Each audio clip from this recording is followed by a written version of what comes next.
I feel very called to become a member of the Catholic Church. Love the Catholic Church. It's just the best place to be. From the studios of EWTN, this is Open Line. In North America, call toll-free 1-800-585-9396. That's 1-800-585-9396. Outside North America, call 1-205-271-2985. You can also send an email to openline@ewtn.com. A tremendous Tuesday to each and every one of you. Thank you so much for taking a little time out of your Tuesday to join us here on EWTN's Open Line. We talk the life issues on Tuesday. Barbara McGuigan is away this week, but fear not. We have a familiar voice to get us through this next hour, and we'll introduce her in just one moment. If you'd like to be on the program, the number's 1-800-585-9396, toll-free anywhere in North America. 1-800-585-9396 if you're outside the United States and Canada.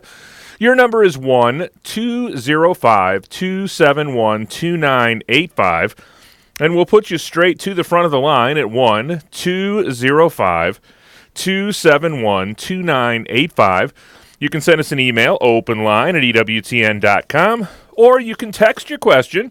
Text the letters EWTN to 55000. Wait for a response. Text your first name and your question.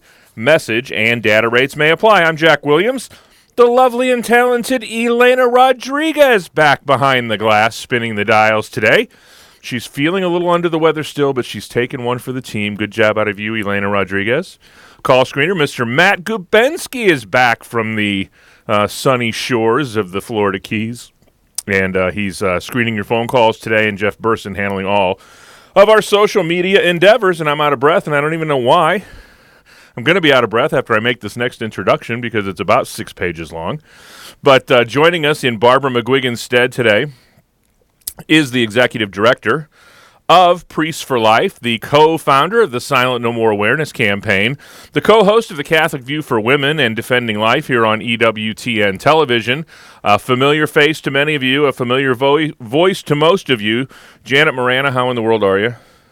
Oh, I'm fine, thank you. And currently, I'm up in New York at our Priests for Life headquarters. And I know many of your listeners may or may not know this, but Priests for Life is in the process of moving its headquarters down to sunny Florida, and will be completely moved down there by the end of September. And I have just purchased a home in Merritt Island, Florida, so I am leaving being a New Yorker and becoming a Floridian. So it's a lot of excitement happening up here at the Priests for Life. Do you ever really leave being a New Yorker? No. Yeah, I was born in Brooklyn, so you can't take the Brooklyn out of the kid. You cannot. And also, too, Jack, exciting little news, I think, is that, tomorrow is President Trump's birthday. He's going to be 71. And Father Pavone and I are traveling to Washington. We're going to have a meeting with someone in the White House.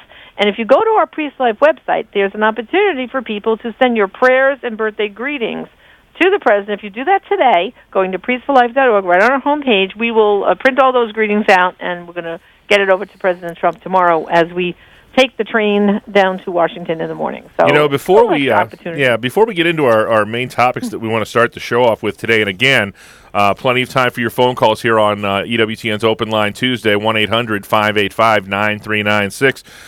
To a great degree, especially from a pro-life perspective, President Trump has put his money where candidate Trump's mouth was.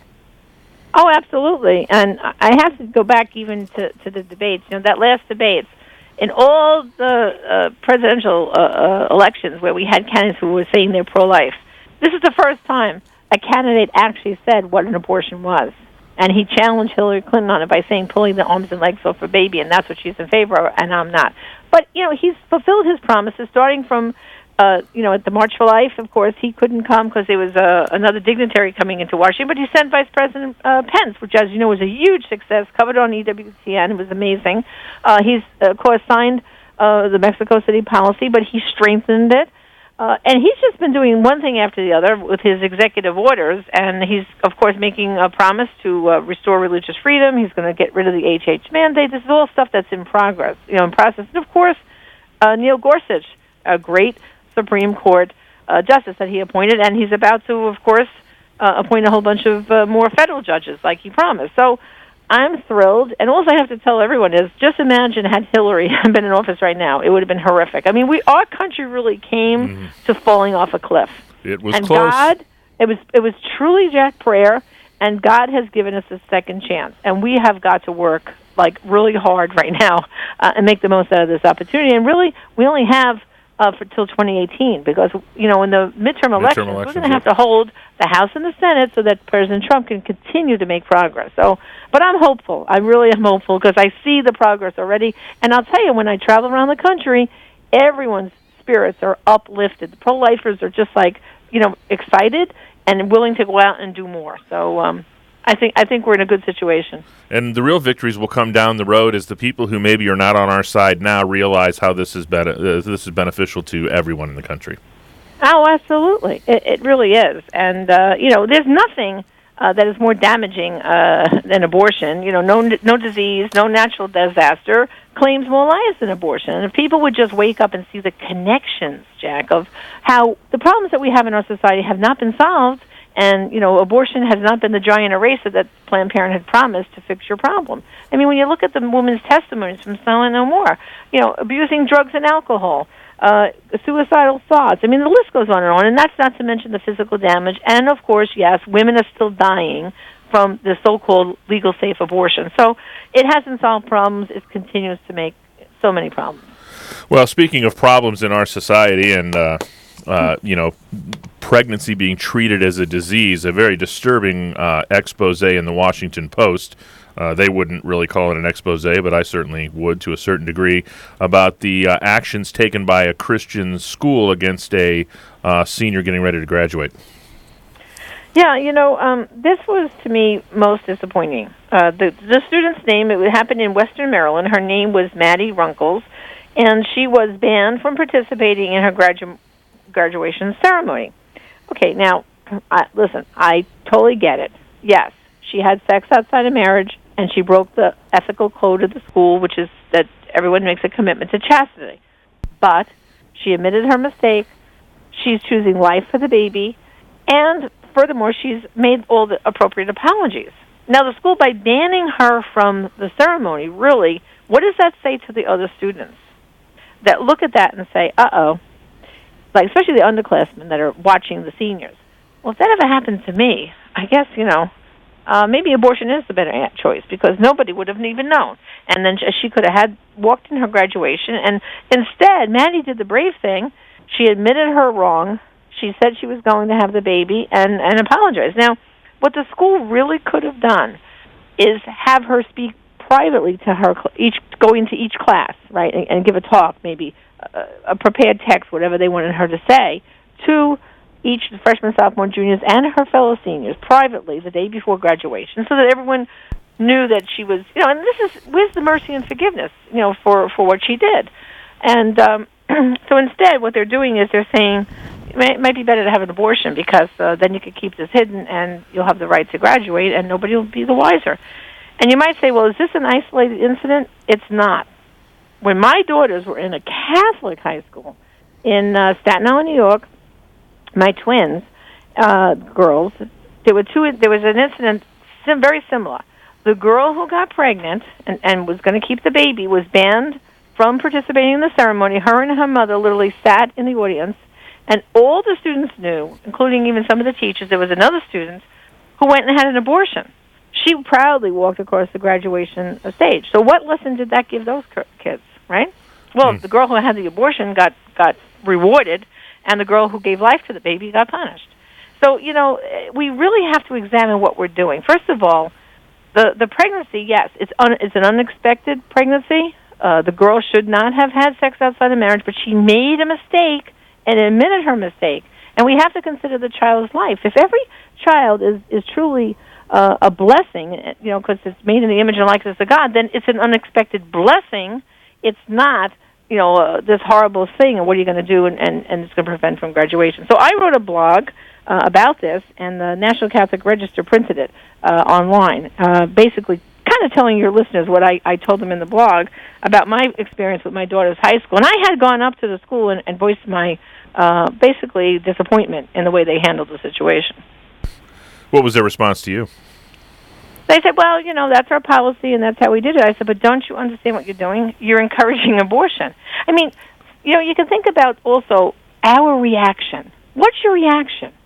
Suppose anyone listening right now, your next-door neighbor's teenage daughter gets pregnant, or one of your daughter's classmates you hear got pregnant. What do you say? If you ask this question, what are you going to do? If that's your response, you have just asked an abortion-minded question, because you're acting like there's a choice here. What are you going to do? Right? That's saying, are you going to have the baby or have an abortion? We who are pro-life and Catholics and Christians should be saying, well, that's a little unexpected, but it's still a blessing, that child. And how can I help? What do you need? How can I assist you? That's the positive way to approach this, not the other way around. What are you going to do? Just getting started on an open line Tuesday. Janet Morana, the Executive Director of Priests for Life, sitting in for Barbara McGuigan. Plenty of time for your phone calls at 1-800-585-9396. Toll free anywhere in North America. 1-800-585-9396. Teresa Tomeo. How many people know that Dr. Bernard Nathanson, who was one of the premier people pushing out some of that false information that's still used today by the abortion industry, became a Christian and then also came into the Catholic Church and became an amazing pro-life activist before he passed away a few years ago, and talked about how they were able to get the media to buy into their message. Catholic Connection with Teresa Tomeo. Monday through Friday at 9 a.m. Eastern on EWTN Radio. Have you heard about Church Pop? Church Pop features new online Christian content that's fun and inspiring every day. Find it on Snapchat, Instagram, and on the web at churchpop.com. Living the Beatitudes with Father Bjorn. Blessed are the peacemakers, for they shall be called sons of God. Saint Josemaria Escriva says that we are called to light up the pathways of this earth by being sowers of peace and joy. This comes from being aware that we are sons and daughters of God. On the road of life, though, we find dangers, but God walks with us every step of our life, pouring out the gifts of His Holy Spirit upon us. Our Lady is our companion, like GPS in our car, connected to the cloud and bringing the latest updates to help us navigate our journey and get out of traffic on the way to the eternal kingdom. We don't want to get into family fights on our way to God's vacation destination, but we should be these sowers of peace and joy. We shouldn't accept substitutes, accept only the authentic identity of being His children, His sons and daughters. Let's grow in happiness and bring peace to those around us. Blessed are the peacemakers, for they shall be called sons of God. EWTN. Live truth. Live Catholic. Hello, this is Bishop Ronald Gaynor of the Diocese of Harrisburg, Pennsylvania. This is Michael Warsaw, Chairman and Chief Executive Officer of EWTN. This is Father Mitch Pacwa. Thanks for listening to the EWTN Global Catholic Radio Network. This is Open Line on the EWTN Global Catholic Radio Network. If you have a question or comment, call 1-800-585-9396. Outside North America, call 1-205-271-2985 or send an email to openline@ewtn.com.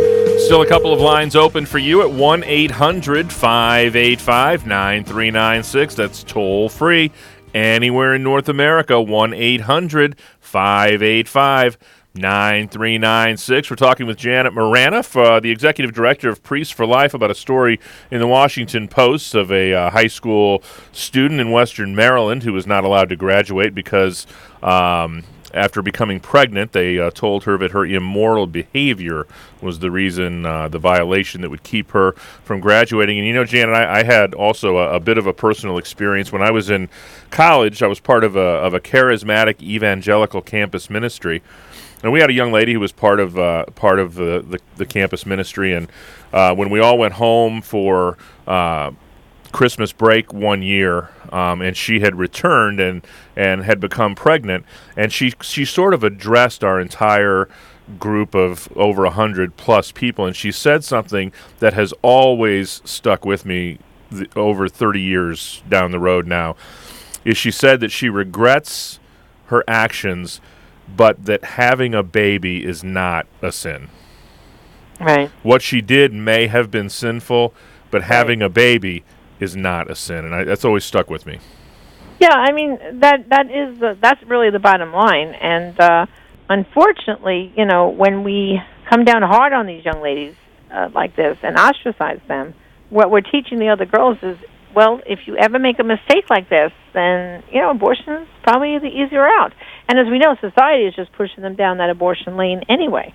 It's going to stop you from going on to college. You can't have a baby, and this and that, and it's going to ruin your life. So it just feeds into pushing them down the abortion lane, so to speak. And so, whether it's a Christian or Catholic school, we're saying if all life is sacred from the moment of conception till natural death, then we should do everything possible to help bring life to that child. So punishing the woman is that what Jesus would do? What did he do for the woman at the well, right? Mm-hmm. He said, neither do I condemn you, right? Go and sin no more, right? Well, this is what this girl's being told. Go and sin no more. And like I said, it could have been a beautiful teachable moment had she been allowed to privately address each class, freshman, sophomore, junior, senior, and come in maybe with a guidance counselor, even with her mother, and say, look, and because the girl says, yes, I made a mistake. She said, briefly she considered the idea of the abortion, but then immediately decided that wasn't the right thing to do. And so, therefore, I think you have to applaud her courage, because she's going to this school. She still had to finish classes. So she's showing up every day, and everyone knows what happened, that she's pregnant and can't walk in graduation. So you have to commend her courage for sticking to her principles and giving life to that child. The baby's due in September, and so I think we should keep Maddie Runkles in our prayers, because she'll have a little bit of a rough road ahead, but like she said, she'll have that beautiful, smiling baby as a reminder that while she made a mistake, she's asked for forgiveness, she will do the right, she did the right thing. So a lesson to be learned, right? To the phones we go. Our leadoff hitter today is Tony. He's in Melbourne, Florida, listening on EWTRS, actually listening on Sirius XM channel 130. Tony, you're on with Barbara McGuigan. How am I doing? With Janet Morana. Go ahead, Tony. Hey, Barbara and Janet. Tony Verzi. I'm a pro-life leader of our Knights of Columbus Council, and we, for the last 8 years, have been going to this very notorious private abortion clinic in downtown Orlando. And we always go, I'm a sidewalk counselor. We try to save as many babies as we can. Sometimes we're fortunate, sometimes we're not. But this was an unusual day. We pulled up, we get our stuff ready to do what we usually say, several mysteries of the rosary, and then we talk to the young ladies. But an employee came out and lowered their giant American flag to half-mast. Now, I had an inkling of what was going on because the Pulse nightclub is about a mile away from that abortion clinic, but we just found it so ironic that here they're lowering that flag to half-mast, and this is the same clinic that kills 15 to 20 babies every single day. I just thought I would share that with you, and this was very strange.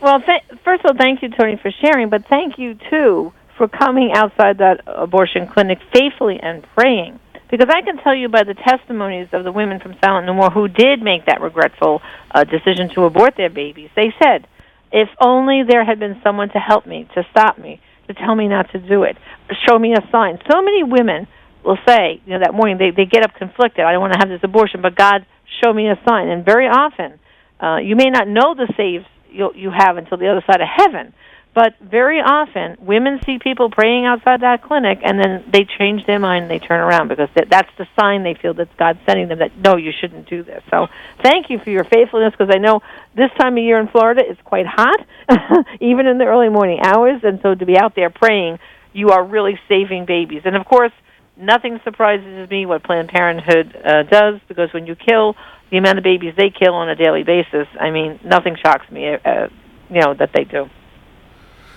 Thanks, Tony. We appreciate the phone call. 1-800-585-9396 is our toll-free number. That's the number Buddy used. He's in Atoll, Massachusetts, listening to EWTN on Sirius XM Channel 130. Buddy, you're on with Janet Morana. Good afternoon. Hi, Buddy. Hi. I know your co-worker with Silent No More is head of something called Anglicans for Life. Now, would these Anglicans be those who broke with the mainstream Episcopal Church here in the States because of some of the movement that bunch is doing, like same-sex marriage, and you have an openly gay bishop up in New Hampshire. Right. Yes. First of all, Georgette Forney co-founded the Silent No More Awareness Campaign with me. We developed the campaign back in 2002 and had our first events in January 2003. And yes, she is the president of Anglicans for Life. And she's part of what they call the Anglican Communion. And yes, they did break away from what they call the Episcopal Church here in the United States, who, like you just said, they have the gay bishops, and so forth and so on, and they take a pro-abortion stance.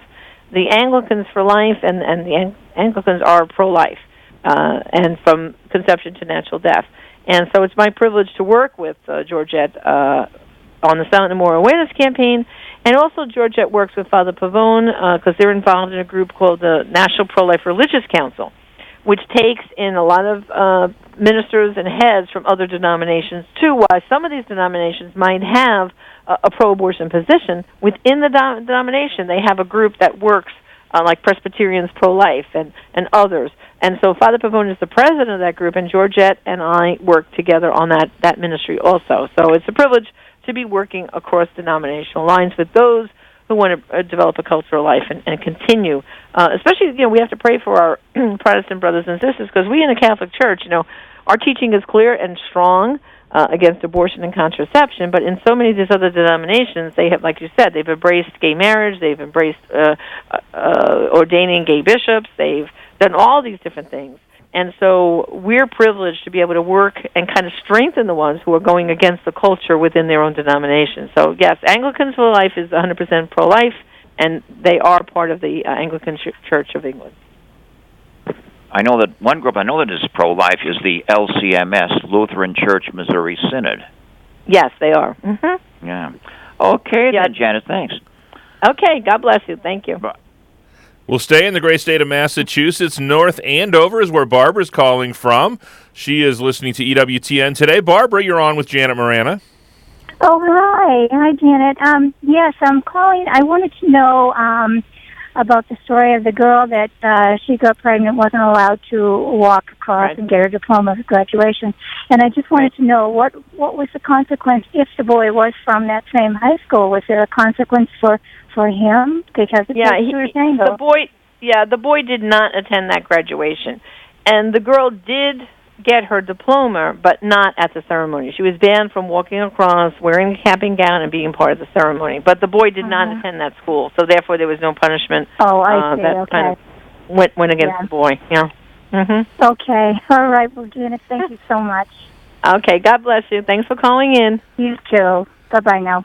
1-800-585-9396 is our toll-free number, 1-800-585-9396. Next up is Mark in the great state of Connecticut, listening to EWTN Radio. Mark, you're on with Janet Morana. Hello? Good afternoon, Mark. Hey, Janet. I'm a regular listener to your show and EWTN. I have a 16-year-old daughter. We're Catholics, and if this did happen, if my daughter did get pregnant, I would expect she would want to keep the baby and face the responsibility. But what, in your experience, is a recourse as far as reaching out to the father and, of course, the parents of the father, because these are minors we're talking about, in goodwill, and then, if necessary, sort of in a legal sense of seeking responsibility, because they now have a lifetime responsibility, whether they like it or not. They're going to be parents for life. I believe that's the right thing to do, but I don't hear of any recourse in really reaching out to the father and the father's parents that they now have a responsibility, and it's not just to acknowledge a wrong, it's actually for a lifetime responsibility. Right. No, I agree. In the story from the Christian high school, there was no information published about the boy or his that other than he did not attend that school and what his parents were going to do. I can tell you from experience of stories I've been familiar with from around the country that very often the parents of the girl do want the daughter to be in touch with the parents, of the father of the child, and together as the two families will work together to deal with the situation. It really depends on the boy's family too and how much they want to be involved. But I agree with you. That boy is going to be a father for life. The same thing happens, when the girl has the abortion. Well, he's impacted for the rest of his life too. Now he's the father of an aborted child. So either way, the boy is involved and should be involved, and you have to pray. But it really depends situation by situation. I mean, I've heard of a whole wide variety of cases. Some where the boy and the girl decide not to marry, but the girl will raise the child, and the boy will then come and visit and help financially. I think it really depends on the relationship and how they got pregnant and all that, whether they're going to continue the relationship or not. The most important thing, first of all, is to save the life of the child, and then, of course, adoption isn't a loving option to consider. 1-800-585-9396 is our toll-free number. Plenty of time for your phone calls. Very special edition of EWTN's Open Line Tuesday with the Executive Director of Priests for Life, Janet Morana.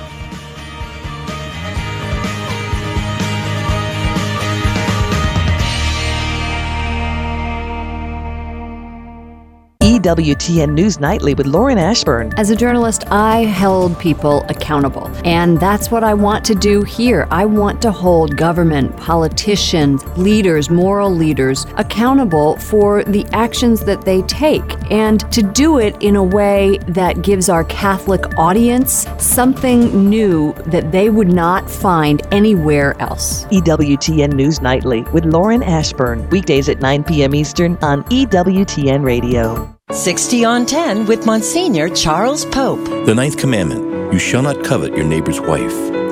We already discussed in the sixth commandment the problems of sexual sins themselves.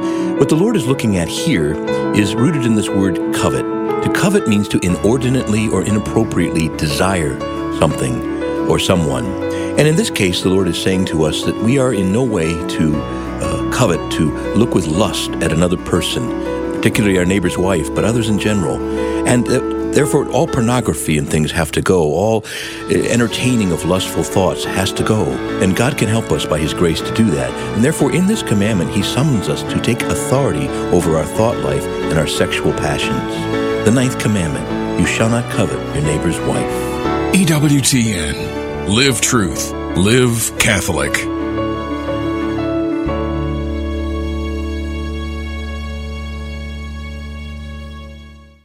Catholic radio gives us an opportunity to become part of a larger family. It can be so lonely when we are struggling in our faith or just try to live our faith on our own. But Catholic radio connects us to that larger community of faith where we're able to get the support, the encouragement, and the grace that we need to not just struggle on, but to really celebrate all the blessings that God brings into our life through our Catholic faith. Dr. Greg Popchak thinks Catholic radio is important. So should you. This is Open Line on the EWTN Global Catholic Radio Network. If you have a question or comment, call 1-800-585-9396. Outside North America, call 1-205-271-2985 or send an email to openline@ewtn.com. You heard the number, 1-800-585-9396. It's toll-free anywhere in North America, 1-800-585-9396. If you're outside the United States and Canada, we'd love to talk to you. Your number is 1-205-271-2985, and we'll put you straight to the front of the line at 1-205-271-2985. Or you can even text your question to Janet. Text the letters EWTN to 55000. Wait for a response. Text your first name and your question. Message and data rates may apply. Janet Morana, the Executive Director of Priests for Life, sitting in for Barbara McGuigan today. Next stop for us is Gaylord, Michigan. Mike is in Gaylord, listening on Baraga Broadcasting. Mike, you're on with Janet Morana. Hi, Janet. How are you? Hi, Mike. Fine. Good afternoon. Good afternoon. Thank you for all the work you're doing in the life ministry. I appreciate that, and I know it's sometimes unrewarding work, but believe me when I say there are people praying for you and are supporting you 110%. Well, thank you. God bless you. Thank you. Having said that, the issue with the girl in the graduation, right. I see this as two separate issues. Obviously, we want to protect life. That's undisputable. And the issue that I have with this is not that. I think we should definitely be ministering to her and supporting her decision to have the child. There's actually kind of a corollary to that, and we should be supporting her to promote her relationship with the father and bring a Christian perspective on marriage into this, that, a child needs a mother and a father, and, we believe that marriage is the union of a man and a woman with God, and out of that comes children. Having said that, the other issue is, Scripture is full of issues about, not sinning, not doing these things, and I see this as an issue of supporting Scripture and Christian principles as far as if you break the rules, there are consequences. Our society is full of situations today where there's no consequences for our actions. And, I've read plenty of stories on this issue, and most of the commentary is that this is a shame that she's not allowed to do this, and it's not being a Christian to do this. And I disagree, and I guess I'd like to get your take on that. All right, well, first I thought I'd give you a little bit more of the background. First of all, Maddie was a model student earning straight A's. She served as president of the student council. She admits she made a mistake, and she was considering having an abortion, all right? At the school, it's called, the student is Heritage Academy. They sign a pledge that includes a promise of abstaining from sexual immorality. The school officials suspended Maddie for 2 days and removed her from leadership roles in the student organizations. They also banned her from walking in the graduation ceremony. Now, Maddie said, she feels like her punishment has been continued to be dragged out because she was banned then further from walking in graduation. She said that she's willing to accept the consequences, but other students who broke their pledge were not held out of graduation. Okay? So she feels that she was singled out because she was pregnant, basically. And by the time graduation came in, if she's due in September, probably there's a baby bump you can see. All right? And so therefore, other students who broke the code were not banned from the graduation ceremony. So she's willing to accept it, but she felt like the punishment was not clear across the board. Then why weren't these other students who also broke the code held out of graduation? Even though they didn't get pregnant, they admitted they broke the code, and they weren't held out of graduation. So she was basically, she felt treated a little more unfairly because she decided to have the courage to have the baby. And like I said, I do not applaud that she had the sexual activity, before marriage. No, but I think sometimes the way the school handles this can lead towards an abortion-minded situation for other students, in that school, saying to themselves, oh, my goodness, if I make that mistake, I know what I'm going to do. I'm not going to tell anyone I'm pregnant, and I'm going to go have an abortion because look what happened to Maddie. That, to me, is the danger. Instead of embracing the life, and like Maddie herself said, if there's a punishment, it should be fair across the board to the other students, too. Not that because she got pregnant and they didn't, then, okay, so she got punished more severely because she became pregnant and they didn't, but yet engaged in the same immoral activity. So there was a little bit more to the story than, I guess, I explained everything kind of quick, but there was more to be had about the story, And so the other students were doing, quote-unquote, immoral things, and because it wasn't apparent, because you couldn't see, quote-unquote, the baby bump, right. They swept it under the rug, and because she's actually, you can notice this, this is why she's held up as an example. Exactly. And, the promise they sign is abstaining from sexual immorality, and these other students also broke the code. So the point here is the pregnant girl was punished, but the other ones weren't. And it was kind of like what I said earlier. I don't know if you were listening earlier. This happened to my daughters when they were not to them personally, but to students that they were graduating with when they were seniors at a Catholic school. Very similar thing.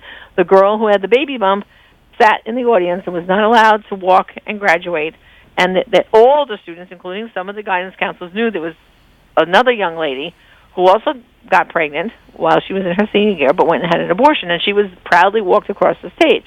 So again, the girl who, did the right thing, even though she made that mistake, is punished, and the other one who had the abortion was applauded up on stage. So I'm just saying that it has to be handled delicately, but it's a teachable moment that the school, I think, blew. They could have had the guidance counselor come in. They could have spoken to every class. They could have talked about their pledge, further, and then they could have said, but if something happens and you break this code and a baby's life is at stake, we want you to come to us, and yes, we'll help you make an adoption plan or something. You don't want to drive these young ladies down to the abortion clinic. That's my fear. Oh, I agree with you, and I thank you for clarifying a couple of things. I wasn't aware of the other immorality, and just to make a note, I would hate to be put in this position where I had to decide who gets to do this and who doesn't. And I agree with your stand on we need to make this a teachable moment and explain our Christian values and ethics, and really kind of prepare these people for adulthood, because this is what I see this is. This girl is suffering, rightly or wrongly, consequences of her actions, and as adults we know that sometimes there's consequences for our actions, and I would hate to be in the position where I had to make this decision. It's just I wanted to be clear on it and really kind of parse the issue a little bit more than what and like I pointed out, just like Jesus with the woman at the well, she was an adulterous woman and committed multiple acts of adultery, and yet Jesus forgave her and said, but go and sin no more. So I think the lesson for Maddie is, I don't know if you've heard of this, but a lot of young people, when they do make that mistake, they can make a second promise to chastity, meaning, okay, I made this mistake, but I will promise now, Lord, from going forward, I will renew my promise to be chaste until marriage. All right? And that's what Jesus is really saying to us. Go and sin no more. Right. And so my answer to Maddie was, yes, have that baby. That baby is still a blessing, an unexpected blessing, but go and sin no more, whether you're going to raise the child or make an adoption plan, but go and sin no more, just like Jesus told the woman at the well. Okay. Well, thank you for your input. I do appreciate it, and God bless you and continue your excellent work. Thank you for calling. Yep. Take care. 1-800-585-9396. That call's toll-free anywhere in the United States and Canada. 1-800-585-9396. Next up is Debbie. She's in Akron, Ohio, listening to EWTN Radio. Debbie, you're on with Janet Morana. Hi, Debbie. Are you there? Debbie, are you there? I think Debbie's making a turn. We will talk to her in just a moment. I think I hear a turning signal in her car, Jack. 1-800-585-9396. That's toll-free anywhere in North America. 1-800-585-9396. Janet, there was a situation that I am aware of, in a like with your daughters, in a Catholic high school, where a similar situation happened, but between two faculty members. Mm-hmm. And the students were never addressed directly about the situation. Why is it that we as institutions of learning are so afraid to talk about these things? I don't know, and I don't understand it. And like I said, they're missing teachable moments. I mean, because otherwise it becomes the gossip, as you know, either at the water cooler among the other faculty and all the students in the school. They all know what's going on. They're not stupid. And then unless we address it properly, it becomes gossip. And I think it's much, much better to use these situations, as teachable moments and discuss the church's teaching, discuss what's moral and immoral. And yes, people do make mistakes, but we have to, of course, go to confession, admit our mistakes, and ask the Lord's forgiveness. And again, go and sin no more. Promise to try better and do better. But I think when we ignore them and try to sweep them under the rug, they really don't get swept under the rug. They get talked about them behind the scenes, which is worse, right? Idle gossip it becomes, instead of really talking about what's going on here and what's right and what's wrong and how we should proceed, We'll go back to Debbie now in Akron, Ohio, listening to EWTN Radio. Debbie, are you there? Hey, I'm here. How are you? Good. Go right ahead. Hi, Debbie. Hi. Thank you so much. I'm feeling a bit betrayed here, and let me tell you why. I just joined the Catholic Church. I came in during the Easter Vigil this year. I'm thanking brand new Catholic. Welcome home. Welcome. Thank you. Thank you so much.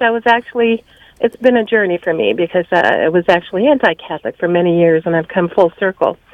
But here's the problem I'm having. I joined the church, and I feel at home.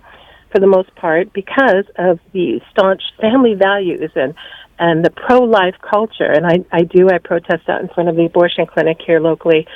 And but I'm totally dismayed. I had no idea there were so many churches calling themselves, actually defining themselves as pro-abortion. I don't understand. I'm conflicted because it's so above and over my head that they can even do that and still call themselves a church of God. And then I came across a situation, a church called the Church of the Blessed Sacrament in New York, part of the New York Diocese, is having this Saturday or Sunday, whatever the 17th is, a gay pride dance fundraiser at the church. You can buy tickets at the rectory.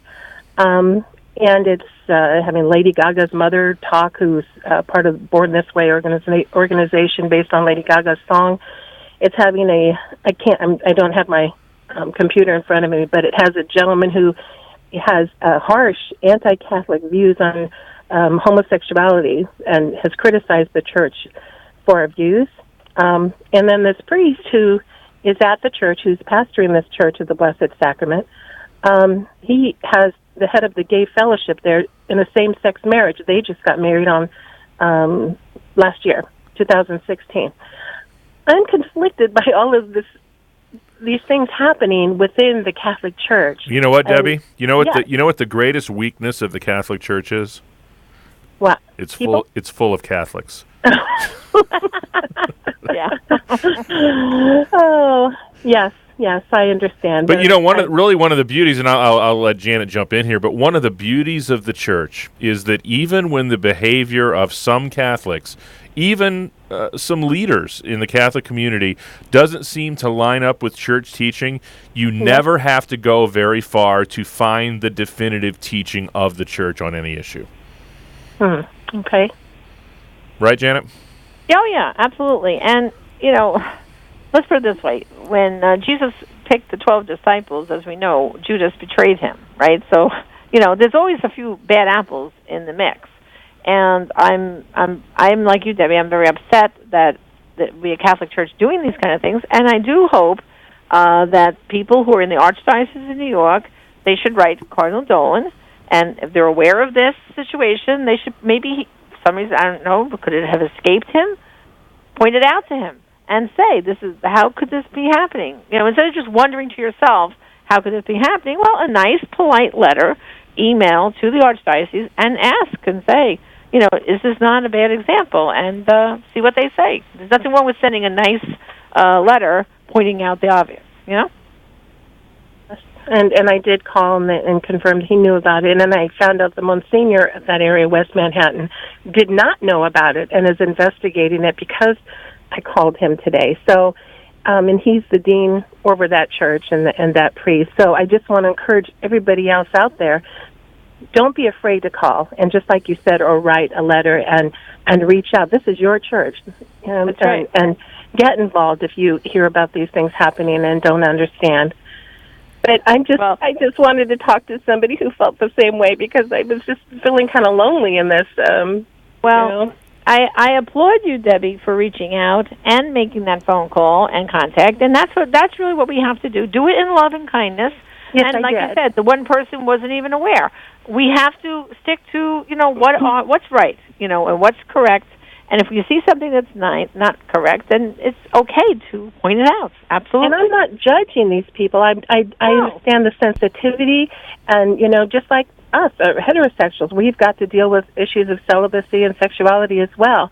But this is a big bash party that's its logo is saying, "Come be moved by the Spirit, wear festive clothes." They're going to have vodka and drinks and everything else there, and just a big dance party. And I'd like to be a fly on the wall and see if I don't think this is about adoration. Right. Well, the Catholic Church too has the correct way to deal with homosexuality. I don't know if you heard of the group called Courage, and then for parents of gay children, it's called Encourage. And this is helping people who feel they have this tendency, same-sex attraction, to live a chaste life. to embrace chastity. As a matter of fact, on the Catholic View for Women this season, if you haven't tuned in, the show is on every Wednesday evening at 11 on EWTN. And Friday, we tackled some of these tough subjects having to do with this.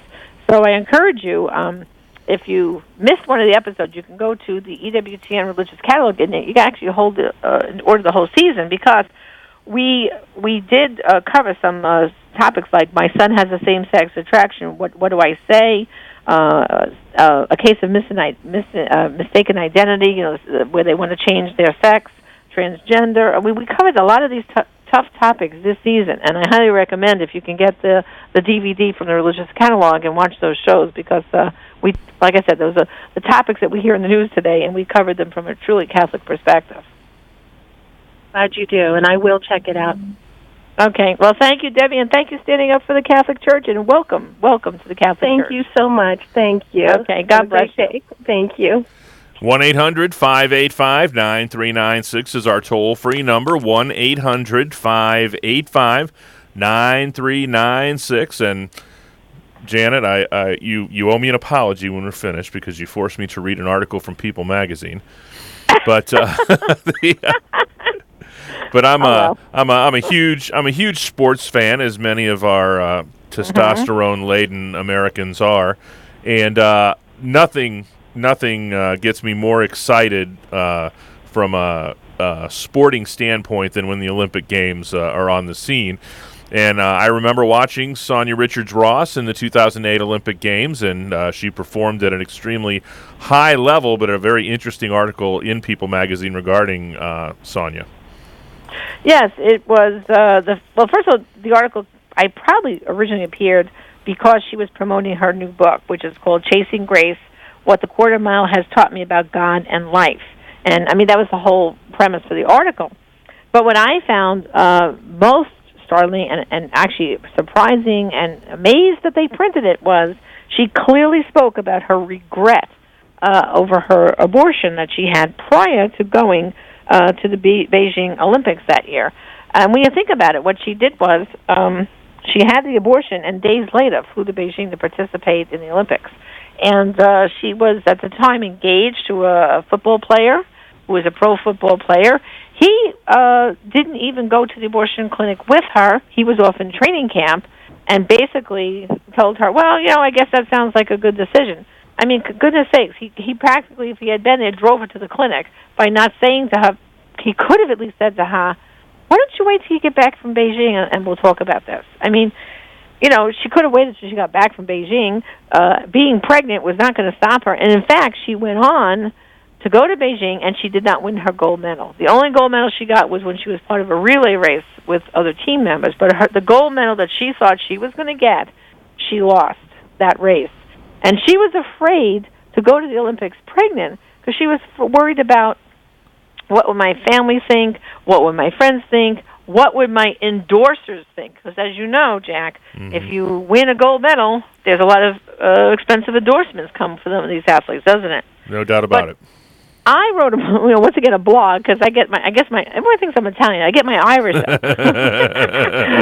and there's been plenty. If you do a little research, there have been other athletes who have gone on to go to Olympics and win gold medals. So we don't have to choose between a baby and a medal. Like, for example, I wrote about the American ice hockey player Lisa Brown-Miller won gold with her team while 2 months pregnant in 1998 in Japan. Then there was, of course, the U.S. beach volleyball player Kelly Walsh-Jennings, who took home gold from the London Olympics in 2012, while suspecting she might be pregnant with her third child. I mean, and there's other cases on and on and on where there's other Olympians who, again, another one is the Italian speed skater Martina Valsapina was pregnant with twins when she got her gold medal at the 2010 Vancouver Games. Malaysian sharpshooter was 8 months pregnant when she competed in 2012 in London, and on and on. I mean, there's a whole bunch more examples I could read, but we don't have a lot of time for that. But the point is, these other ladies did not choose between the life of their child and their gold medal. It's unfortunate for Sonia Richards-Ross that she felt she had to make that decision. And, I blame some of this, too, Jack, on the abortion industry that just feeds that lie day in and day out. Have the abortion today, go back to school or work tomorrow, no big deal.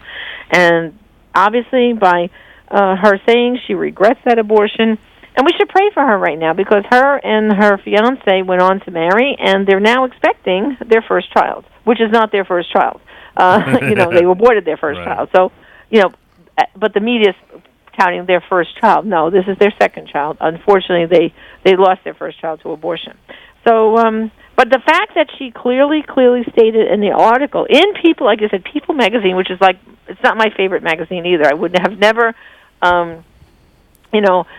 saw it other than the word regret abortion popped up, and we have like that newsfeed thing where your phone bleeps when it comes up. So I went, People magazine, someone regrets abortion, and it's printed in People. Oh my goodness, we have to pay attention to this story because as you know, normally they don't want to show the light of day of anything negative about abortion in the secular media. So I was at least pleased that she was truthful with this book and really confessed her feelings about what happened to her.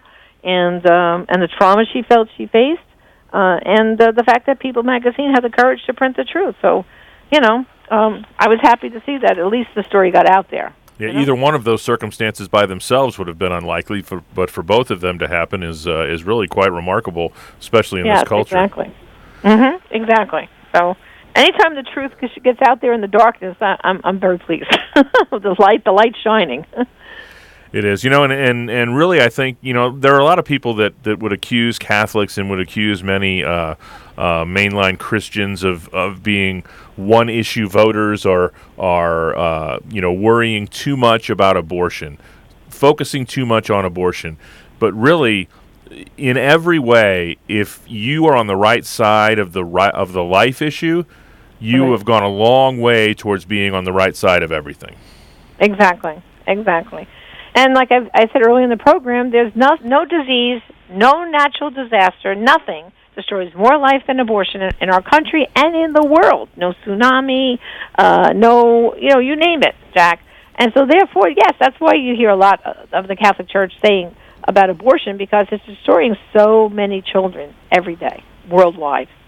When we get out of the January, February season, when the March for Life gets everybody fired up and we start getting into the dog days of summer, a lot of people put these sorts of things on the back burner. What's going on at Priests for Life and the Silent No More Awareness Campaign to keep the fire stoked during these summer months? Well, first of all, our women around the country are still speaking, some of them in churches. Of course, speaking of schools takes a little hiatus during the summer. Many of them go out and pray, Jack, in front of the abortion mills with their signs, I regret my abortion. And we have a nice little burst on it that says, ask me why. And we've had babies saved by our women who regret their abortion and gone through healing out there willing to share on the street, one-on-one with a woman, ready to walk into the abortion clinic. And we've had babies saved. So we're going to keep that going, amp that up. And then, of course, when school's back in session, they'll be out speaking in schools. And, of course, anyone listening, if you want to have one of the women speak, and even in your churches, a post-communion talk, just contact us at Priests for Life, and we'll get someone out there for you. And where can they find more of what you do at both Priests for Life and the Silent No More Awareness Campaign? Go to priestsforlife.org. Don't forget to sign up those birthday prayers and wishes for President Trump, because Father Frank and I, Pavone, will be going tomorrow to Washington, stopping by with one of the officials from the White House and leaving all your birthday prayers and wishes for the president. And we're going to be busy. And also, like I said, we're moving over the summer to Florida, to Titusville, Florida, where Priests for Life will have its new headquarters. So we're going to be quite busy this summer. On behalf of our host today, Janet Morana, our producer, Elena Rodriguez, call screener Matt Kubensky, and our social media maven, Mr. Jeff Burson, I'm Jack Williams. Thanks so much for taking a little time out of your day. Back at it tomorrow with Father Mitch on Open Line Wednesday. Until then, God bless.